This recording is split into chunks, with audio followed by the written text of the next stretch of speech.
So, David, I thought that interview reflected a change, as you wrote about in a column this week, that the Republicans seem to have decided they're going to worry a little less about winning the legislative battle and a little more about winning the long-term debate. Is that how you saw it as well? Yeah, I think what Congressman Ryan was saying to us is that having a series of skirmishes over the budget and fighting to a stalemate wasn't advancing their cause of someday becoming the majority party in Washington. And I think the first manifestation of that is this getting rid of the debt ceiling issue. I mean, it's just evaporated. They're going to pass something that suspends the debt ceiling. It's going to go away until May, and after that, the Treasury will have a couple of months. So the debt ceiling issue is off the table till August. That allows them to have a fight over what they want to fight about, which is the size of government and how much should the government spend. And that debate is going to be pretty intense. It may or may not involve showdowns, but that's the turf it's been defined now for Republicans. What's amazing is that the whole dynamic has changed, and it wasn't really the inauguration as much as that trip to Williamsburg the Republicans took when they changed their whole strategy. Now we're almost in like a traditional legislative process where there's going to be this, debate for several weeks or months about what the budget should look like, taxes and spending. I mean, we've gone from a period where you were looking at the calendar for in 6 days, the next crisis, to a point where we've got a couple months now. Everyone can take a deep breath and kind of refigure where they're going to be. I mean, there's going to be big battles to come for sure over what we do on taxes and spending, but we have a little bit over the horizon to worry about. Yeah, that's a really good point, because I've never heard the term regular order used so much as I have in the last couple of weeks. Like, regular order, what does that mean? Well, it means Congress is going to do its job the way it's supposed to do it. Have hearings, have committees vote on bills, have the votes on the floor, and see what happens. Well, that'll only be true to some extent, but that's a big change. Right. I think what they've done is reject this idea that we need some special committee, some commission to solve these problems. Or talks one-on-one with the president. Or behind-the-scenes talks between John Boehner, the Speaker, and the President. So the Senate Budget Committee says for the first time in several years they're actually going to put a budget blueprint down. And so I think there's an understanding that it wasn't working, these kind of subverting the regular committee process. But I'm also wondering whether the casualty of this will be any progress on the deficit.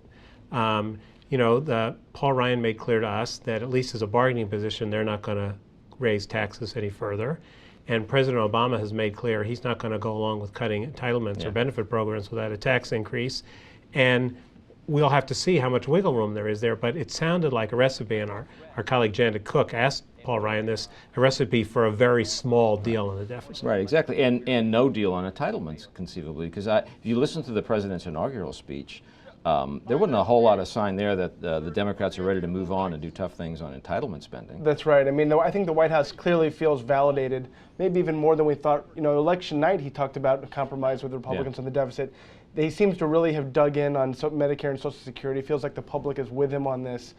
And the Republicans are kind of trying to figure out where they come at these issues, because they know that it's like touching the third rail. It can be really dangerous. So, I mean, that's where the money is. That's where a lot of the spending goes. They're going to have to be addressed sooner or later. But it seems like in the near term, both parties are kind of wary about how they're going to address it. Right, and I think the Republicans are making a calculated gamble here that the public really is fed up with government spending. They really do think these programs are too big, even though they love them. And if we just point that out in clearer terms without making it sound like we're threatening anybody, we can win that debate not next week or next month, but over time. And that's a reasonable position, I think, to take. Yeah, and we'll see if they're right. But, a lot of them are looking to what Ronald Reagan did. Ronald Reagan tried to run for president, lost to Gerald Ford in the Republican nomination thing, but several years later came back and really changed Washington. That's clearly at the back of their mind. You pointed out Bill Kristol had a column in the Weekly Standard where he recalled that and urged the Republicans to think about what does it mean to be in opposition. It means you acknowledge you can't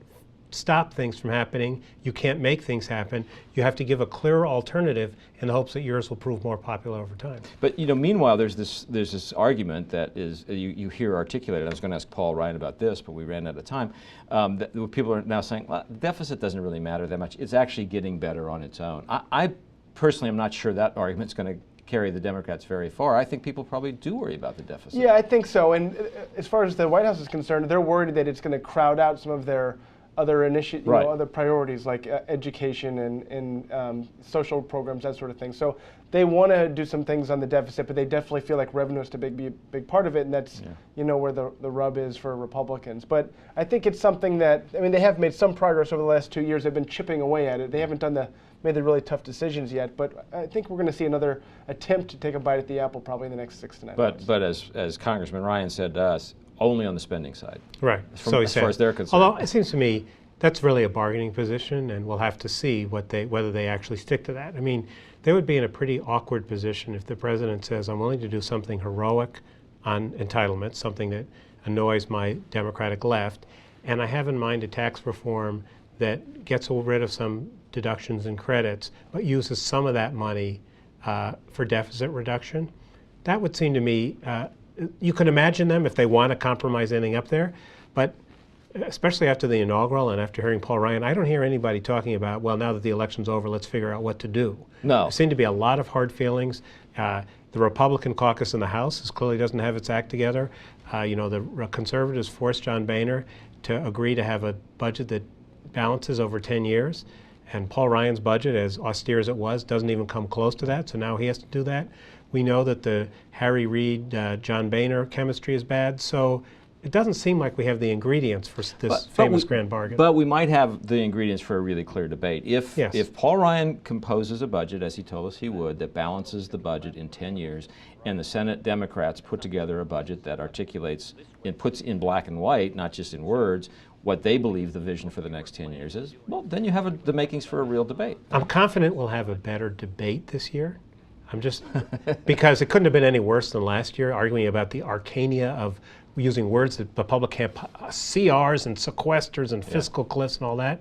But the question is, will that debate lead us to progress on our fiscal issues this year, or is this an investment in progress down the road? I'm betting on the latter.